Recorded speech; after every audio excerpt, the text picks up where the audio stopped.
আজকে রাতে কি কি রান্না হয়েছে চলো তোমাদের সাথে শেয়ার করি। প্রথমে হলো ভাত, এখানে আছে ডাল, দেখো টমেটো দিয়ে ডাল, ডালের কালারটা। তারপরে এখানে আছে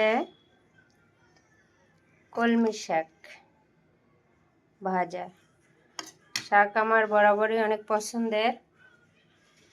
আর এখানে আছে ইলিশ মাছ ভাজা, বেগুন ভাজা।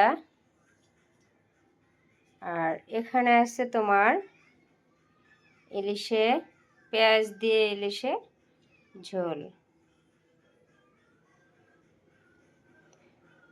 তো রাতের রান্নাগুলো কেমন লাগলো অবশ্যই সবাই কমেন্টে জানাবে।